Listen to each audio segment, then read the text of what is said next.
of local occupancy inspections, those type of things?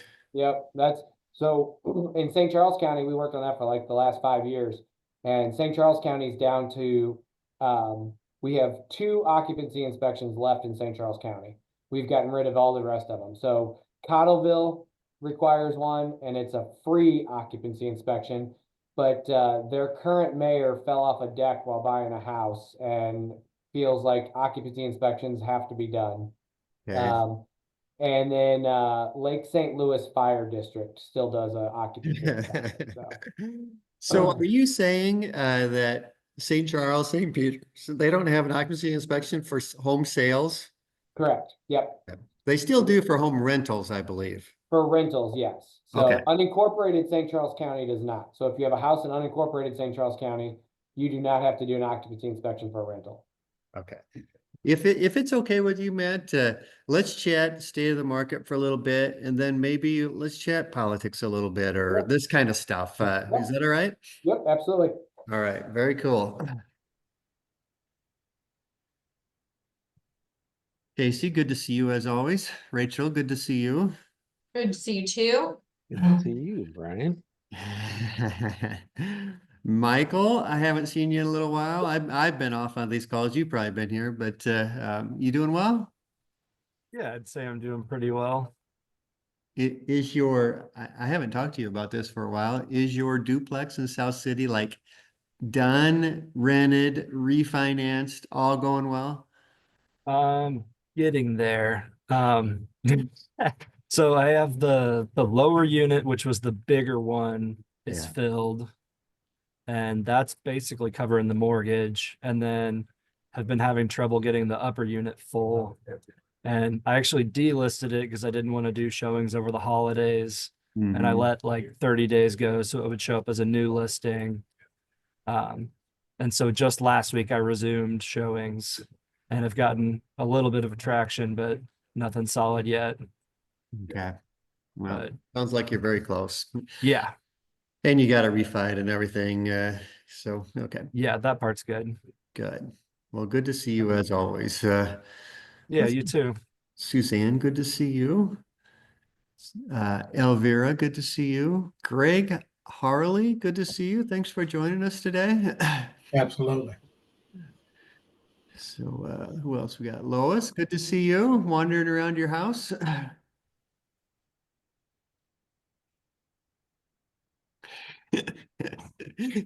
Don't worry about it if you can click. Okay, I figured out how to unmute on my phone. Yeah, I'm in a property I'm working on right now, so I'm just I'm painting cabinet doors right now. So if you don't see my face, you know what I'm doing, and I'm just listening. All right, very good. Well, enjoy your painting. Maybe show us some live action at some point. Well, I'd love to see how you do painting your cabinets. Oh, well, you see what I'm painting them? Your screen is turned off right at the moment. Oh, There you are. okay. Oh yeah, very nice. So I primed them twice, and then I'm starting to paint them. I love it. That's So awesome. It's like a taupey color. I love it. Very cool. Well, thanks for sharing that with us. Ryan Schultz, good to see you as always. Travis Stable. Thanks. We should have you announce Matt Becker today, Travis. You're the announcer, the Bruce Buffer of Buyers Club. I'm glad my reputation precedes me. It does.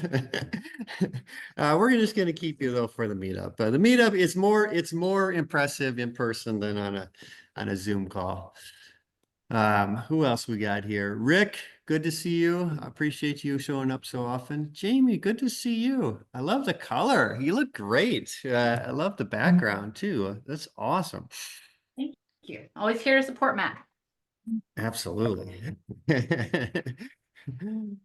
Joe Gabrick, gold's doing well today.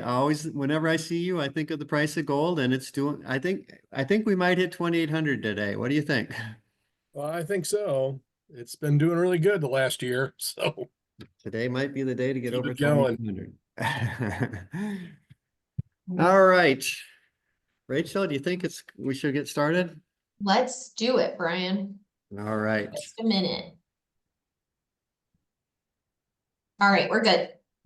Hey guys, Brian Schroeder here with Buyers Club. Super excited to see so many people today, so many wonderful familiar faces and some new ones. Always good to see some new faces.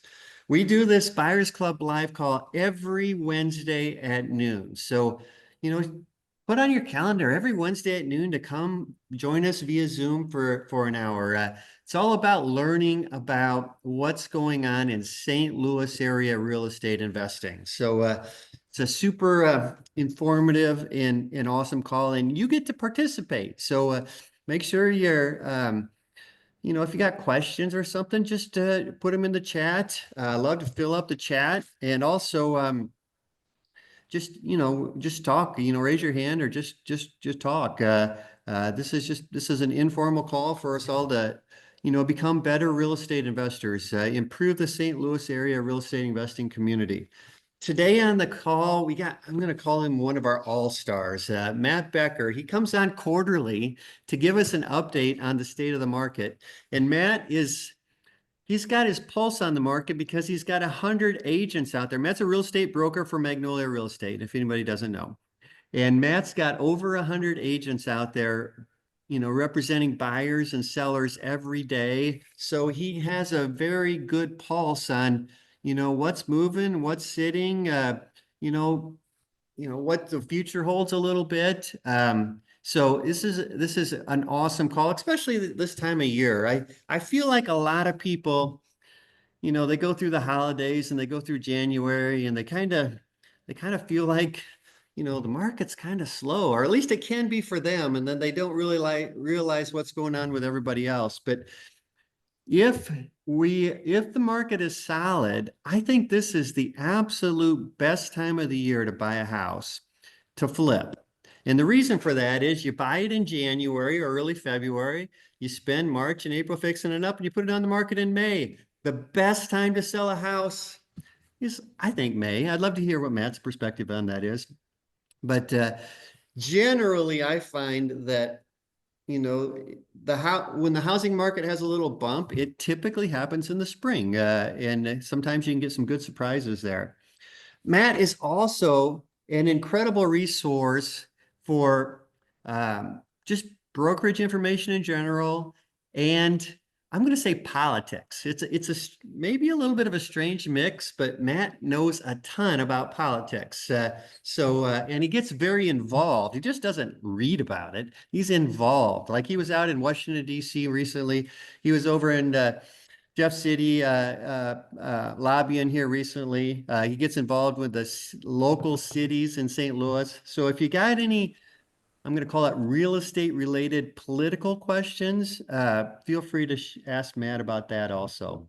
So I always encourage everybody to, if you are able, turn your video on. It just helps us. It just is it just makes this whole call better if you can turn your video on. So please turn it on if you can. If you're driving or doing something crazy, going to the bathroom, turn it off. It's all right. But if you can, turn your video on and participate. So we're going to turn it over to Matt for a little bit, but after he's done, we'll have a little bit of time for wins and challenges and shares. So please stick around for that too. So Matt, take it away, man. Awesome. Thank you, Brian. Always such a great introduction you give me. I always feel so good about myself after you talk about me. It's awesome. So yeah, thanks for having me, guys. I appreciate it so much. I love talking to this group. And if you didn't know it, I love what I do.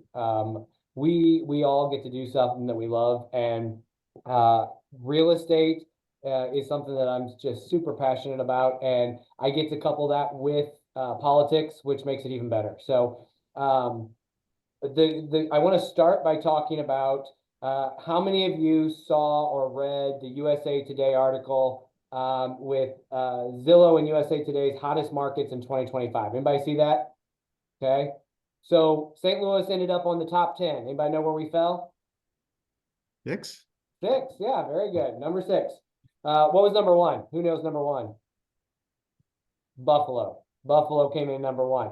So people ask me all the time, they're like, how do they come up with these lists? What does that mean? Well, Buffalo ended up number 1 because Buffalo has taken the most jobs out of the big cities. around New York and moved them to the suburb of Buffalo. And so they've got more new jobs in Buffalo than anywhere else in the country. So new jobs bring people, people buy houses. It just goes hand in hand. In St. Louis, we ended up number 6, 3 big reasons. Number 1 is affordability. And I can tell you in all of the meetings I've sat in all of the studies I've been a part of in the last couple months, in everything I just did in DC, the number 1 issue for people across the country was not interest rates. It was housing affordability. It's can we afford a house in that market? And so St. Louis ranks really high on our affordability. So that helped us get to that number 6 spot.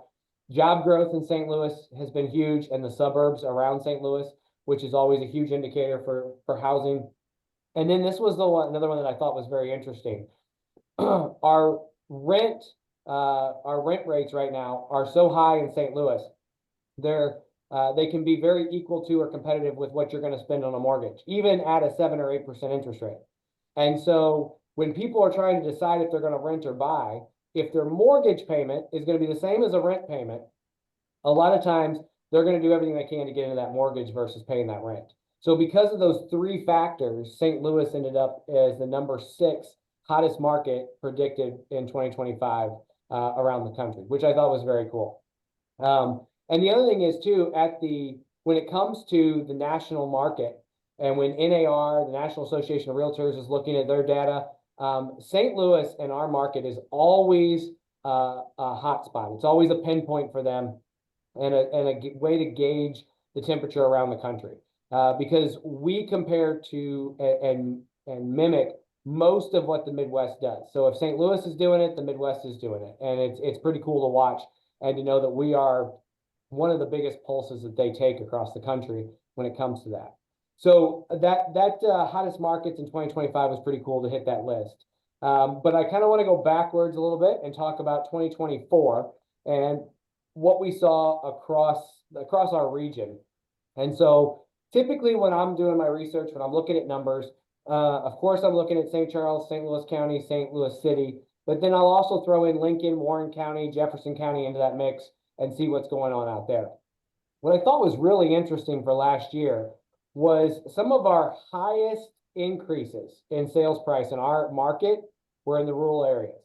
So Lincoln County had a 17.2% increase in average sales price, and then Warren County 21.7%. And so huge jumps in average sales price in the more rural areas.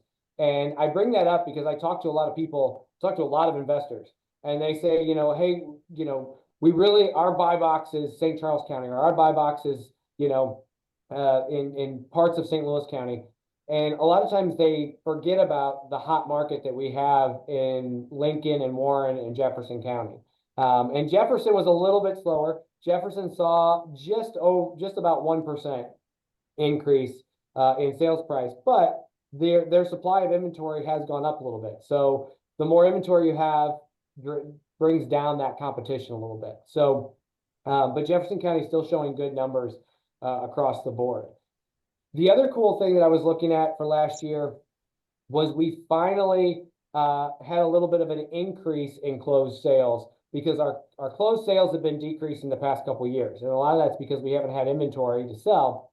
But across the board, we saw increases in most areas. So St. Charles County, 9.1% increase in closed sales year over year with 2023. St. Louis County, down. St. Louis County was down almost 5%.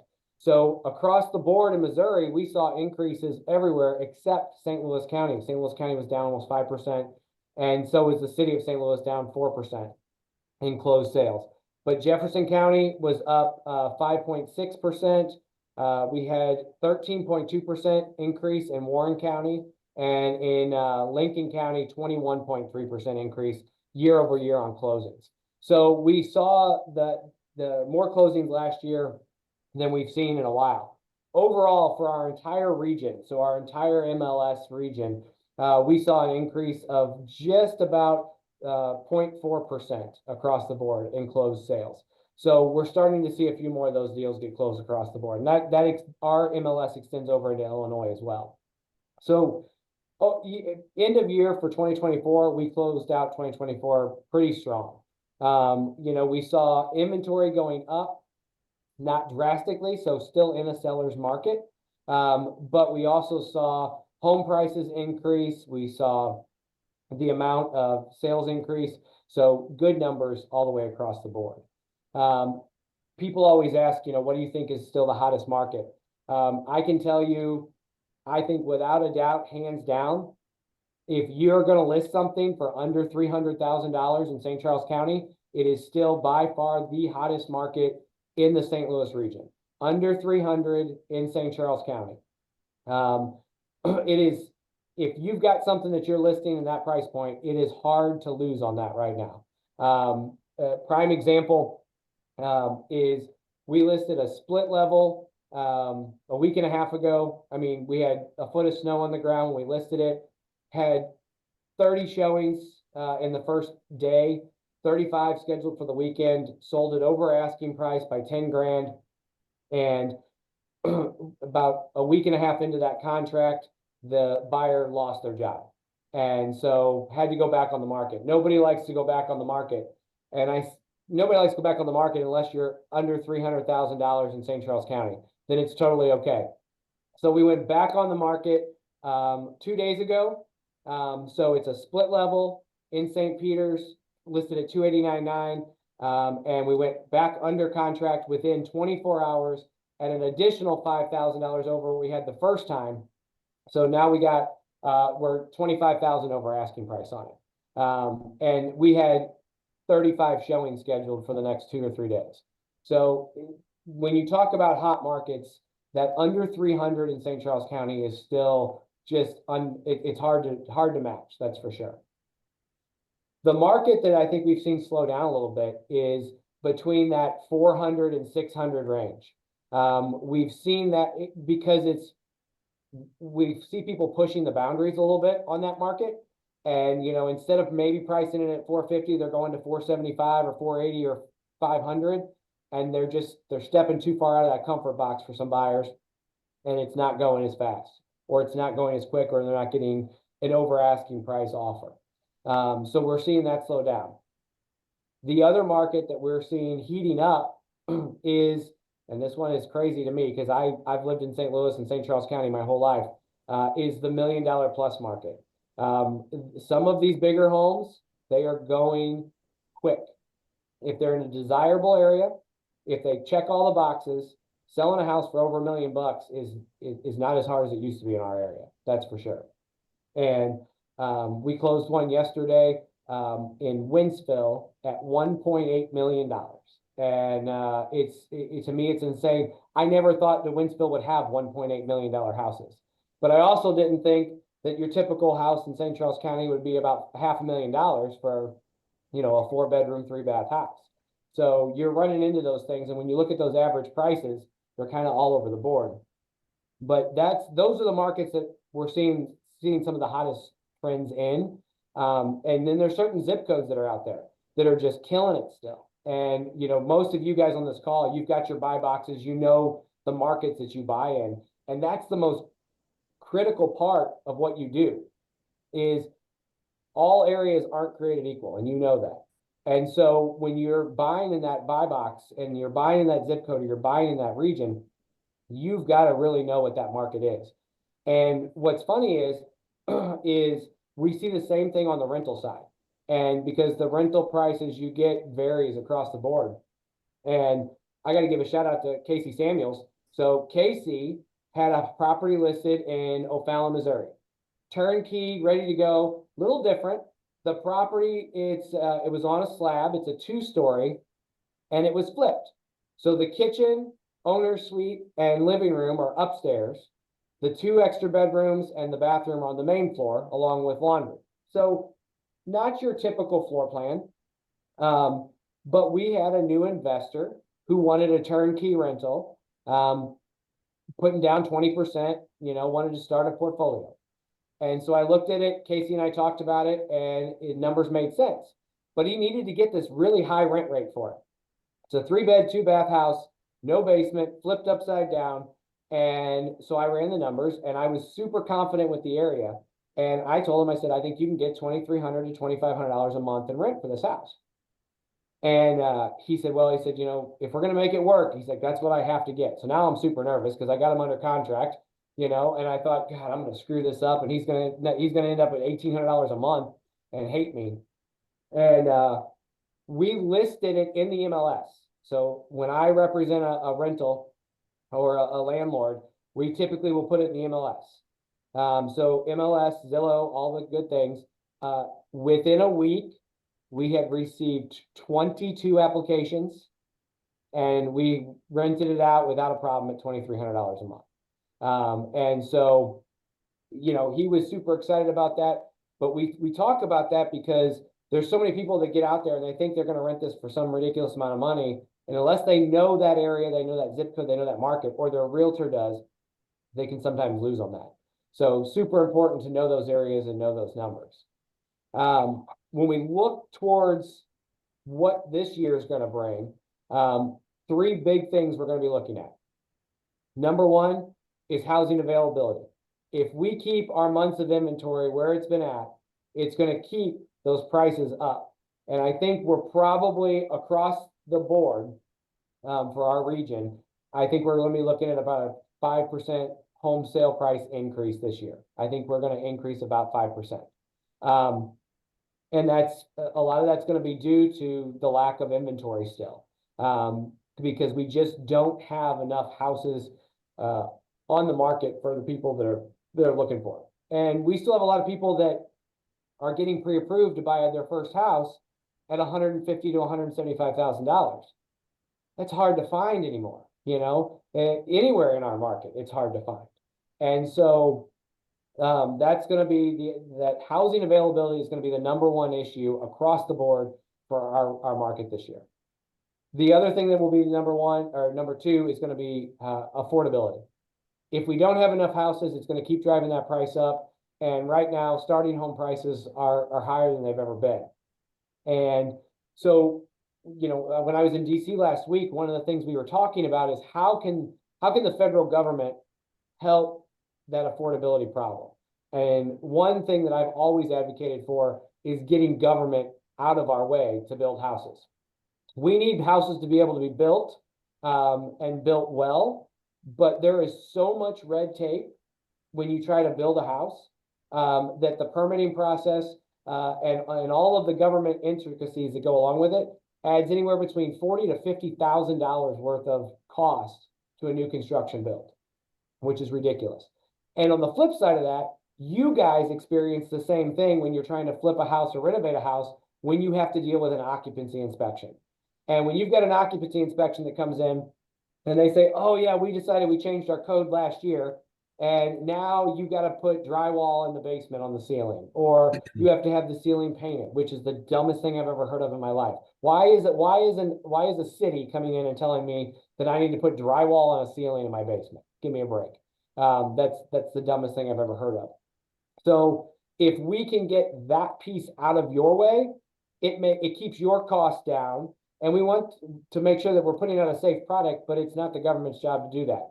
If your guys are going to resell that house, that buyer's getting an inspection. So when that buyer gets their own private inspection by a certified inspector, if they say that it needs something or there's something unsafe, it's going to get caught at that point. It shouldn't be the municipality or the government entity telling you guys what you should or shouldn't be doing on those flips. So we've worked really hard at the local level on that. And Brian and I were chatting about that when we first came on the call, is in St. Charles County over the past 5 years, we've been able to get rid of almost all the occupancy inspections performed by the municipalities and counties in St. Charles County. So if you flip a house in St. Charles County, the only occupancy inspection you have to worry about is the city of Cottleville. They have one, and the Lake St. Louis Fire District. That's it. Everything else in St. Charles County, no occupancy inspections. But St. Louis County now, that's a whole different ballgame, as you guys are aware.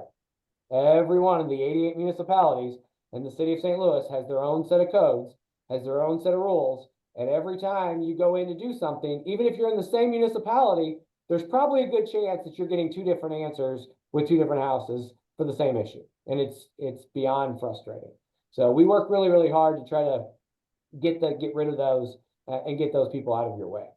So, because anything we can do to increase or decrease your guys' cost allows for housing affordability to go up. It allows us to be able to sell that property for a little bit less than we normally would if we didn't have to put so much into it. And then, of course, the last thing that we'll be focused on for this year, it's going to be a roller coaster. I have no idea where it's going to end up, but it's interest rates. And right now, you've got Jerome Powell and you've got Donald Trump that are going to be like this, trying to figure out what's going to happen. And hopefully we see those rates drop. We were hoping the Fed was going to drop the rate this week. They did not. But we'll see. So right now, interest rates, still in the 7s that are out there. Sometimes you can pick one up in the high 6s, but right now, pretty solid in the 7s. So interest rates will be a big thing this year. And we're going to be working on that as well. But I think overall, I think those are the 3 big issues we're going to be looking at and working on. One of the big things is I think you're going to see some builders trying to do some more affordable housing. It's hard to put up a house right now anywhere for under $300,000 or $400,000. So the cost of material, with inflation, they can't build a $200,000 house right now. And so that makes it very, very hard to try to add affordable housing. And that's why, people complain about all the apartments going up everywhere. Apartments are going up because we need housing, and that's a cheap housing option for some people, even though some of these apartments are renting for more than what a single family house is renting for. So we're going to continue to watch that and see how that affects our market as well. But overall, I think it's going to be a good year. Like I said, I'm expecting about a 5% increase in home prices across our region this year. And I think you're going to continue to see the rural areas where there is ground that can be developed. I think you're going to see more and more new construction going in. And I think we'll probably end up seeing in our market more new construction housing permits than we've ever seen before. I think you're going to see more new houses this year than we've ever seen. But, overall, that's kind of where I think the market's going to be. I think it's going to be good and solid. Like I say, every time I'm on this call, you just have to know where your house is. You have to know where that investment is. You have to be familiar with it. Real estate is local, and you can get on and you can do a Zestimate all you want, but I can tell you that Zestimate is not always right. And if you think it's a $400,000 house, you need to make sure you've talked to your realtor first and they agree with you that it's a $400,000 house before you go into it. So that's kind of my overview for the year. Is there anybody got questions over that stuff? Feel free to jump in, anybody. Or I have some observations. Oh, let's go, Marl. Let's go. I got 4 quick ones I'll go through. I don't think we can overlook why 24 had better sales than 23, because 23 was a year of sticker shock on rates. And it was not desire or anything else. It was sticker shock. People are used to it now. So in 25, they're like, okay, that's the market. Yeah. Also on the rental, I had one condo for lease like November, December. I wasn't getting squat. I got it finally leased, and then I have a different one in January. Totally different response. Things are like, they're blowing me up.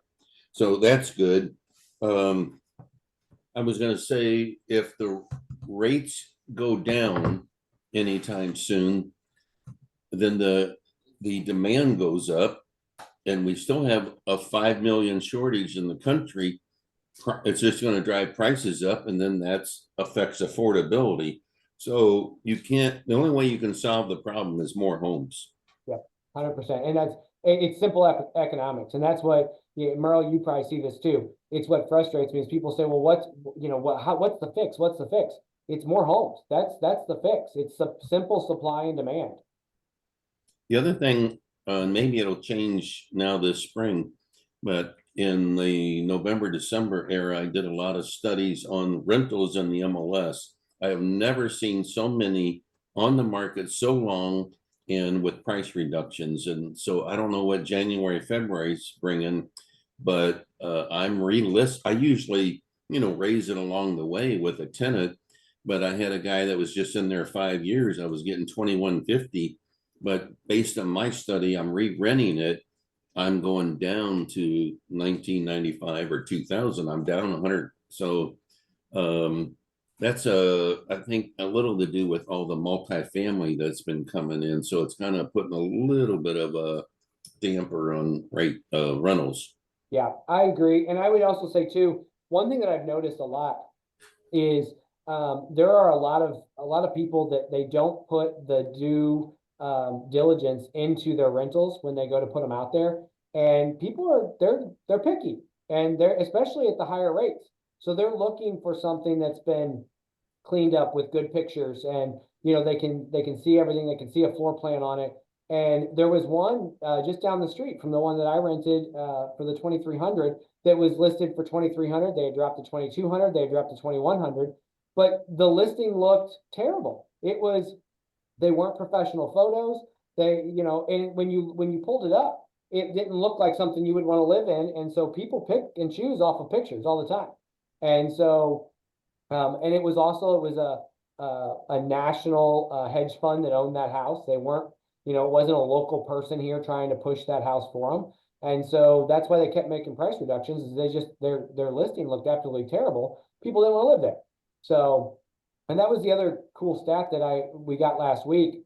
We're doing a lot of work on capital gains tax this year. And there's a lot of politicians out there that don't want to adjust capital gains tax on investment properties because they're convinced that all of these single family rental homes are owned by national hedge funds or national conglomerates. And the truth of the matter is, across the country, does anybody want to take a guess?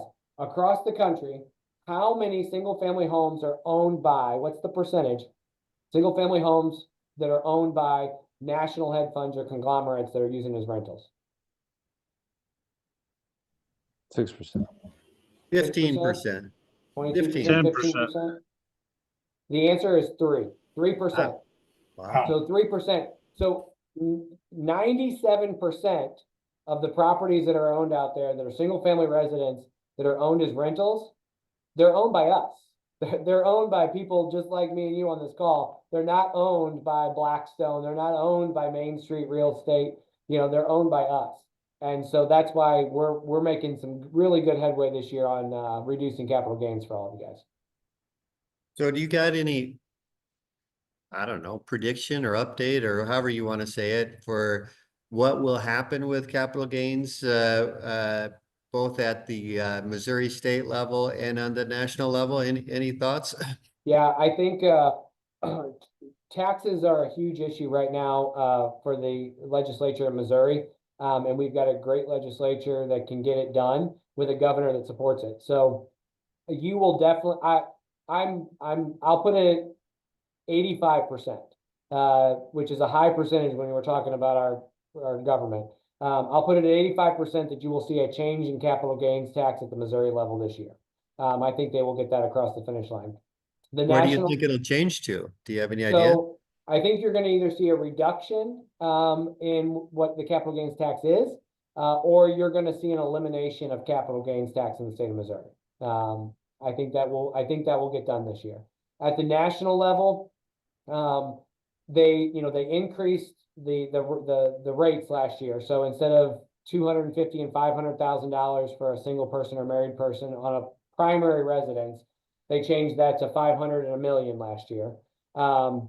Which is nice, but that still doesn't help out all of us that are probably sitting on a house or two that are an investment, that if we had a reduced or limited amount of capital gains we had to pay on it, we would probably unload it if we knew we could get rid of it. And if you want to talk about increasing inventory, that's a great way to do it, is to say, okay, hey, look, you've been holding this house for 10 years. It's a great starter house.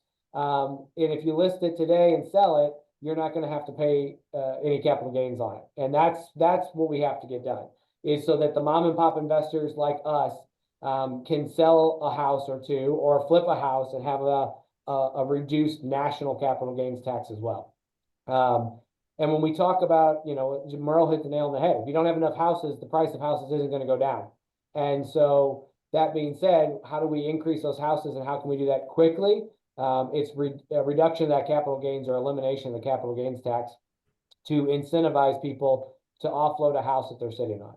So I think that statewide, we'll see something happen on national gains this year. National, we've been working on it for a couple of years, and I think it's about a 50-50 chance at the national level that we get something done with it. So could be a good year for that. I was gonna say my approach to the homes that I bought for rental back in the 80s and the 90s, as far as capital gains, my plan was just to croak, and then you get a stepped up basis. So if you read my croak plan, it's coming around the corner. I was gonna say that the other thing I would point out to realtors, or if you're listing your home for lease through realtors, I don't know how many of you were aware, but Maris pulled a quickie, and they don't automatically load it to Zillow anymore. So you have to manually do that. So we had one recently that before we were able to launch it MLS, we launched it Zillow, and holy smokes, I got all kinds of inquiries. So anyway, make sure you do that. Yeah, and Merle's exactly right. Whenever we list a lease or for rent, what we will do is we'll put it in Maris in the MLS. We will then upload it to Zillow, and the other one that we uploaded to is apartments.com.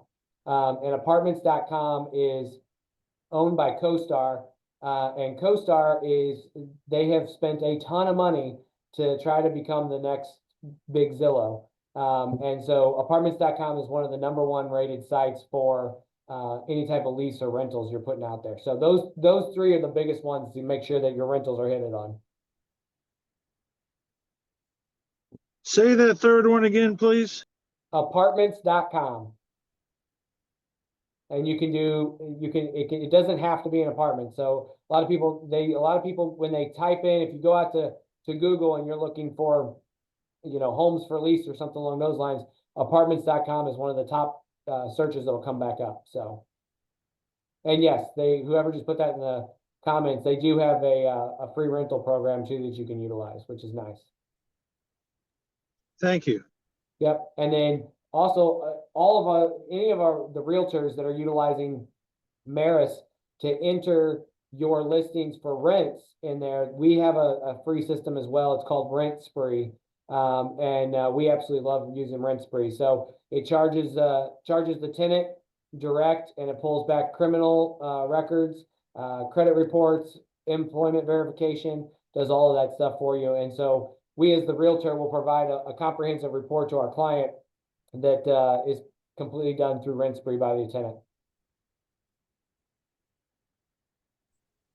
Can I make another comment? Absolutely. One more, Earl, then we'll get some other people. But thanks for you always bring valuable content. So thank you, Merle. I was just gonna say, I know an agent that told me somebody's trying to sell a whole portfolio of their rentals. So I'm not associated with it, but if anybody's interested, I can connect you with the agent.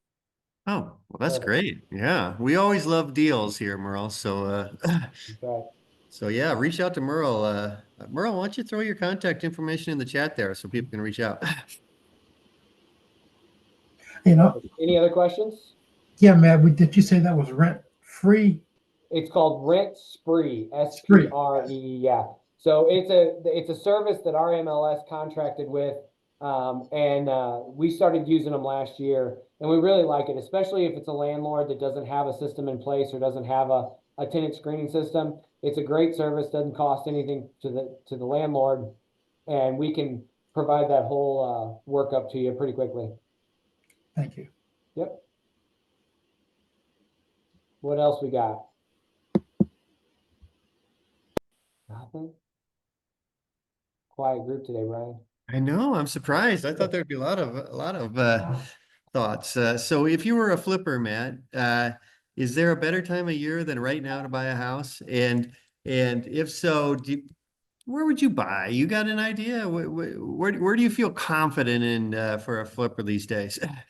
Well, I mean, I love St. Charles County. St. Charles County is an easy one to sell into. But I mean, we've had good luck. We've listed quite a few here in Overland, and they've gone quick, and they're cute houses. And it just Overland really seems to be pulling in good numbers right now. I like the Overland area. But you know, there's not too many areas in our market that I, you know, stay away from. And it's just, we live in such a diverse market that no matter what size of investment you're looking for, you can find it. And that's what's so cool about our market. And that's why, you know, St. Louis, it ranks so high on the Zillow, you know, report, but it is a market where you can, if you've got $50,000 and want to find a property, I guarantee you we can find you a property for $50,000. And if you want to buy a house for $300,000 and resell it for $6, we can probably find that too, you know? So it's such a great area because you've got so many different options that are out there.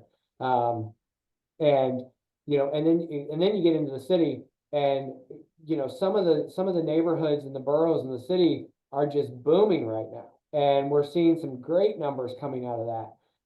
And so I love to see that. I still think I'm excited now that the new National Geospatial Agency is about done and open. I think that area right there around Crown Candy, if you're familiar with that area, I think that is going to become, over the next 5 years, it's going to become a great area. It is struggled to take off, and they needed to finish that $1 billion investment with the NGA. But now that that's done, I think that's going to be, I really do. I think it's going to be a great area. And that's wonderful to say, because most of the time when you're talking about North City, you don't say that. And so that investment in that area is huge. So it might not turn tomorrow, but I think that over the course of the next 5 years, I think you're going to see that market flip, which is going to be great. Very good. We talk a lot on this call, Matt, about how to find off-market properties, you know, buying from wholesalers or direct to seller marketing. We don't talk too much about buying out of the MLS, but I'd be interested in your thoughts. Are you finding, or are any of your agents or investors finding deals in the MLS these days, and any tips on how to do that? Yeah, absolutely. So we've got agents that are scouring the MLS all day, every day for those deals. And you know, a lot of times you've got to know your numbers. Otherwise it's hard, because when you pull the property up, you know, if it's been sitting on the market for 60 days, why is it sitting on the market for 60 days? And then, you know, how does it compare with the numbers? But what people are scared of is they're scared, because we've been in such a hot market, they're scared to submit a lower offer. And they're, you know, oh, they're not going to take 25,000 under asking. Yeah, they do. It happens all the time. We've got an agent in our office, and some of you know him, some of you don't. His name's Jacob Pence Murphy. Jacob is absolutely amazing at going out into the MLS and finding deals in the MLS. And he doesn't care. He'll submit an offer for a client that's 100,000 under asking price, and the worst they're going to tell you is no. And so, you know, you can, and sometimes you got to keep asking too. You know, sometimes you submit 100 under, sometimes you submit 90, 80, and then you get to 70, and they're like, you know what? All right, we'll take it. And you get a deal. So don't be afraid to have your agent submit an offer for you under asking price. It's not the end of the world. And typically, if you've got a good agent, it takes them 10 minutes to put that offer together and submit it. So it's definitely something you can 100% find deals in the MLS, but you just have to know your numbers, and you got to know where you're looking. And, you know, we had a client that bought a house out of the MLS, first day on the market, paid full price for it, saw the potential with this house, bought it, paid full price, put, I don't know, $40,000 into it, literally finished the basement, changed the paint color, painted the fireplace, did some updated fixtures, and turned around and sold it. And his net return on it was $115,000. Yeah. So, and he bought it out of the MLS, but he saw that this house just didn't look like what everybody wanted right now. So he cleaned it up, made it look like he wanted, and put it back out there. So those deals are out there. You just gotta pay attention. Comes back to kind of knowing your market and knowing what to offer and so forth. 100%. 100%. And, you know, not all agents are created equal either. So you might have somebody list a house that we all look at it and we're like, why is that listed so low? And, you know, you can go in and snag it up, make some adjustments to it and resell it. So, From your experience, Matt, with buying the stuff out of the MLS to flip or to keep as rentals, are you seeing more people finding deals coming from like homeowners or like where somebody maybe passed away, or more from the foreclosures? Or I haven't really paid attention lately. Is there a good size REO market within the MLS these days, or not really? no, it's still very hit or miss. So like, there was one, and it's funny because when I started in the industry was 2012. So Brian, you remember 2012? Everything was an REO. Like if you weren't buying it, you know, everything in the MLS was an REO. And so, you know, now when we talk about foreclosure properties and bank-owned properties, I can literally tell you the 3 that are in the MLS right now, you know. And the problem is too with those is that they're all using these third-party auction sites and everything else still, which is just a pain in the ass to use. And so a lot of times, you know, I have a foreclosure search set up. And so every morning I get an email from the MLS for anything that goes in the MLS that's bank-owned or, you know, foreclosed or short sale. And I take a look at each one of those, and some of them are just completely overpriced. And you know, if we're going to offer on, we're going to be $100,000 under. But you also got to remember, there's probably somebody sitting in an office or sitting at a desk that hates their life and hates their job, and all they do is approve these foreclosure sales. And so you got to be persistent with them and resubmit and resubmit. And if nobody else is submitting on them, they're going to eventually approve that offer. So looks like Blake's got a question. Yeah, happy to be here. Always love these calls, Matt. For me, I'm a wholesaler. I've been doing that full time for about 1.5 years. And I just wondered what tools and resources do you recommend to understand market trends best here, other than just the MLS? Because I have MLS access. I struggle to figure out how to use it. But I've been trying to understand the trends more and keep up with it so I can kind of be a better resource to people I'm selling to. Yeah, absolutely. So our MLS has a great tool. It's called Market Stats. And Market Stats will run you some quick month-over-month stats you can break it down by county, you can break it down by city. So, you know, if you're buying certain zip codes and you want to pull those zip codes, you can do that, which is really nice.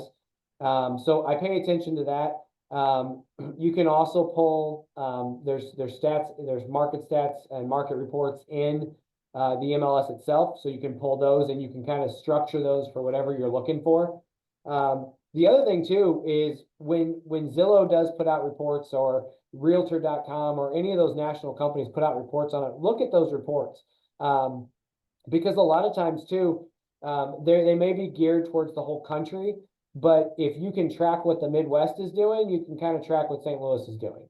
So you can pay attention to those as well. And then the other thing is to really, you know, if you have MLS access, being able to go in and run comps for a 30-day, 60-day, 90-day, 6-month, year period, and drill down on a specific subdivision or zip code is huge.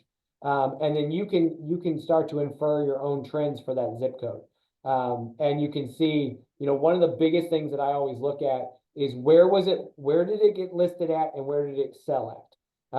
And just because it's sold for $35,000 over asking doesn't mean that's the new comp. It just means that they had enough demand to drive that price to where it needed to be. And so, you know, there was one, you know, one experience that I had was I had somebody that called me and they said, well, our house is worth $500,000 and we want to sell it. And I went over and I looked at it and it's not a $500,000 house by any means. And they said, well, there was one down the street that sold for $500,000 and we're the same floor plan. And I said, that's great. But I said, the one that sold for $500,000 down the street was in the middle of a bidding war. And somebody went up $60,000 over asking price just to win that war. And it doesn't mean your house is now worth $500,000. Your house is probably still worth $415,000, $420,000. So you got to really dive into those. So to pull those comps and understand them will help you out tremendously. Blake or Casey? All right, so you worked a lot with this in St. Charles County. What's it take besides starting a cartel to get St. Louis County to shape up and ship out with these occupancy inspections? Do you think it's feasible at all that would happen? And if so, how long of a path do you think it would take to get there to unify that code? Yeah. So St. Louis Realtors, St. Louis Association of Realtors, they have an amazing government affairs director, Charlie Hinterleiter, and Charlie is phenomenal. Charlie started a conversation about that a few years ago, and it turned into Safer, Simpler Missouri, which is trying to clean up the code books across the whole state. Unfortunately, that's going to be very hard to do because somebody building a house in Rolla doesn't want to follow the same codes that we follow in St. Louis City. It's never going to happen. So I feel like they have good intentions, but I feel like they've kind of missed the mark a little bit with trying to drill down on these individual occupancy inspections. And in my opinion, it can be done. We just have to get to a point where we can explain to the municipalities why it needs to be done. And that's what we did in St. Charles County. I think we can do it. It will be a long, drawn out process. And the other thing that you see in St. Louis County is when we convince a municipality to get rid of their occupancy inspection, it ends up getting turned over to St. Louis County to do it for that municipality. And sometimes St. Louis County is harder to work with than the actual municipality was. So we run into that problem too. I feel like we have to just start with one and work our way through. And so that is definitely something I have officially thrown my name in the hat to run to be the next Missouri State president of the Realtor Association. And so I'll be running for that this year. But one of the things that I would love to do is to be able to travel the state, not just St. Louis. They have this problem all across the state, and really try to take the power of the Realtor Party into those municipalities and say, hey, look, we need to explain to you why this doesn't work. And the way we got it across the finish line in St. Charles was explaining to the municipality that you're actually doing a disservice to the consumer. Because what the consumer thinks is, oh, Overland's going to do an occupancy inspection. I don't need to do my own because Overland's going to find everything wrong with that house that I need to know about. You and we all know that those occupancy inspections, some of them are just an absolute joke. And so they're definitely not digging in deep like a private inspection does. And so if somebody chooses not to do a private home inspection because they're relying on an occupancy inspection from a municipality that has no business conducting an occupancy inspection, they're doing a disservice to that consumer. So that's the mile we need to run to get that done. Matt, kind of in a similar but slightly different vein, St. Louis County and occupancy inspections. I've recently had a bunch of people come to me and say they won't do the occupancy inspection if the house is staged. But they're doing occupancy inspections when homeowners are selling their house. So yeah. I'm just wondering if you've had clients dealing with that issue, if clients have been able to fight that at all. Because I know it's creating some pain points. Yeah, we've had that come up. And again, what infuriates me about any of the municipal inspections is that it depends on the day and the time and the inspector you talk to. And there's no consistency whatsoever. And how can we come back to all of you guys and say, hey, we want you to comply with these rules, but then we're going to change them depending on which way the wind's blowing that day. It drives me insane. The biggest thing you can do is to put pressure on the county. And so if St. Louis County says we won't inspect, then we need to run that up the flagpole. We need to talk to that inspector's manager. We need to talk to city council or county alderman and see what we can do to resolve that issue. And a lot of times if you make a few phone calls and explain it, then all of a sudden the problem's fixed and they'll go out and inspect it. So it's such a pain. Hey, Matt. Yeah. This Merle. Yeah. Yeah. About a year ago in St. Charles City, maybe a little bit longer, but I had one down the street from me here that I own, and the current tenant did not move out, but I had a real quick, it's going to be a turnaround real quick. So the inspector came out and said he couldn't inspect it.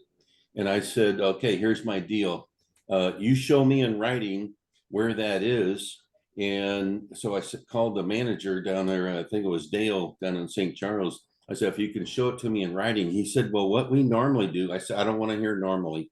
I said, I want to hear, show me in writing.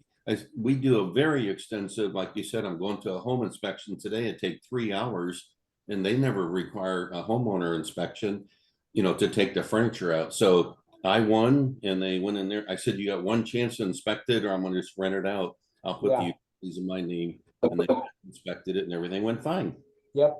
And sometimes it's just, it's funny. My kids, they'll hear me on the phone and they'll know when dad's about ready to turn into a Karen. And it's normally when I'm talking to an occupancy inspector or a county that is driving me insane. And sometimes that's all you hate to have to do that, but it's like, let me talk to your manager, and then you get stuff done, which is stupid. But I'll tell you the other thing to pay attention to, and this is something that we're working on at the state and local levels, is the HOAs and some of the crazy rules that HOAs are putting on some of the subdivisions. And so an example is there is a subdivision in O'Fallon, Missouri, that the HOA wants to adopt new bylaws and indentures that would prohibit you from not renting the house until you've been there for at least ownership for 2 years.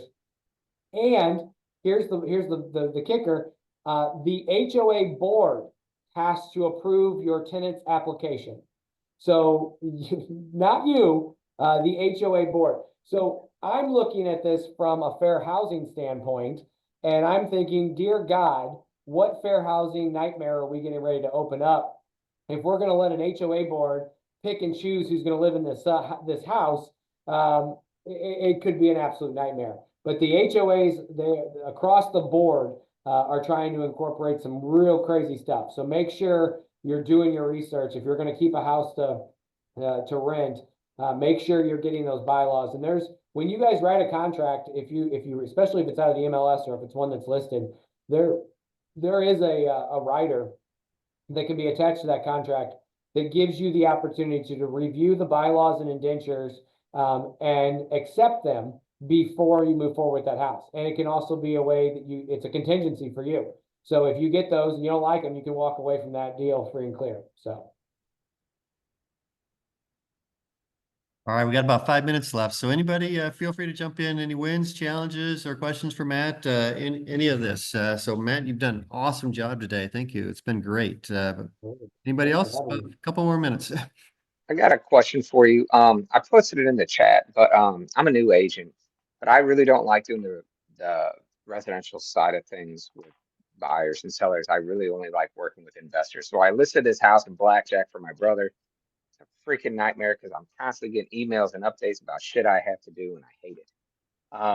So we didn't do an occupancy inspection. I'm pretty sure we put in the listing being sold as is, not doing any repairs or anything like that. Is that a way to get out of having to do an occupancy inspection when selling a house, or did I screw up?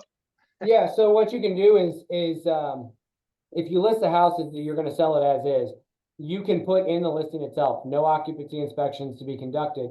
However, if you accept a residential sale contract, so a St. Louis form residential sale contract, in that contract, it states explicitly that you as the seller are going to provide a past occupancy inspection. So if you list it and you accept a residential sale contract, even if you said you're not going to do it, the terms of that contract say you are. So in that case, that's why we utilize the special sale contract for most investment properties, because the special sale contract does two things. It eliminates the right to do an inspection, a private inspection, and it eliminates the fact that you're going to provide a past governmental inspection.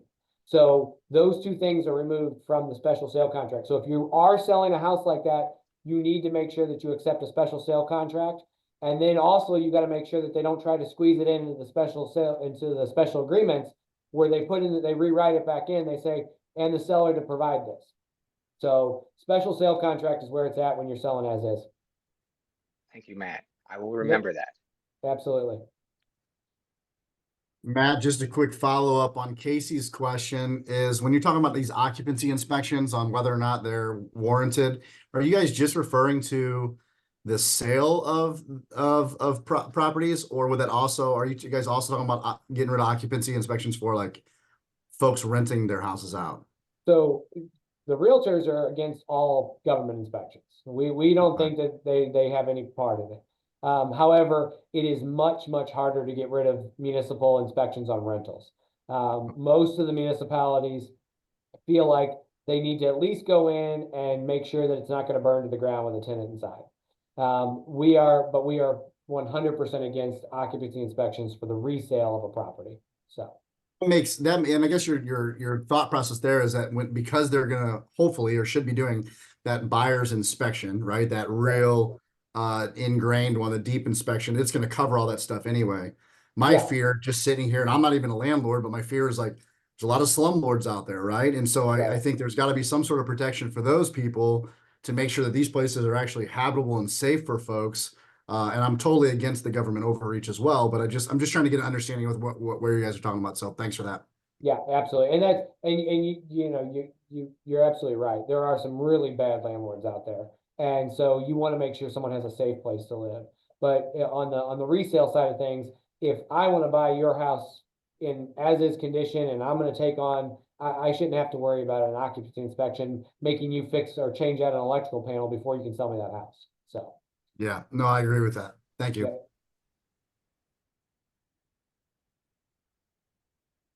I got a question for you. I got a place in Chesterfield that I have to list probably in early April, and you had mentioned that $400,000 to $600,000 price range being a little bit slower. So if my place, the value is a little bit tough for me to figure out right now. I'm guessing it's somewhere between, say 575. I'd be disappointed, or I think that's easy, and then 650. I'd be elated.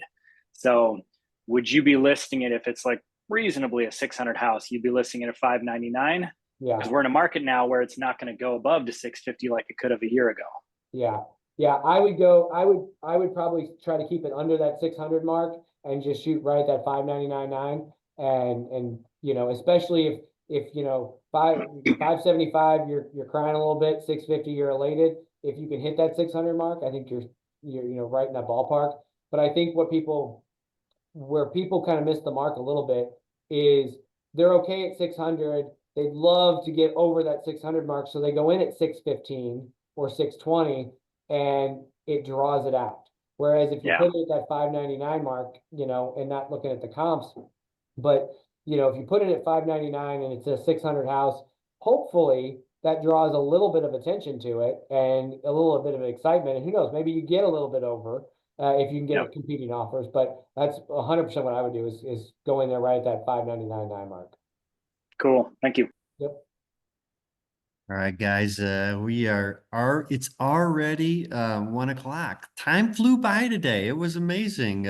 But thanks so much for joining us today, Matt. Rachel, you want to wrap it up for us today? Yeah, thanks, Matt. I appreciate you joining us. I know a ton of people love when you get to join us and tell us all about the market and stuff too today. So that was great. So next week we have an open call on Buyers Club Live, so feel free to join us next week as well. We'll talk about any wins, challenges, questions that you guys have going on. Also, I wanted to give a couple of vendor shout outs. We got a few of our vendors on today. We had obviously Matt Becker, so I'll be sure to put his chat his info in the Facebook group. So if you guys want to reach out to Matt, you can do that. We also had John Morgan, who chatted there at the end with Premium Kitchen and Bath. So if you need any cabinets, he is a great wholesale cabinet guy. And then Casey Samuels is always on these calls with FasterFunds Lending. So reach out to him if you want some loans. And I think Corey Boyles and Brad Evans were on for a little bit. So if you need pictures or flooring, reach out to them. But got tons of vendors. It's important to build your real estate team. So just trying to help you guys do that. But anyway, we will see you all next Wednesday. If you need anything in the meantime, feel free to put it out in the Facebook group. Thanks, guys. Thank you, guys. Take care.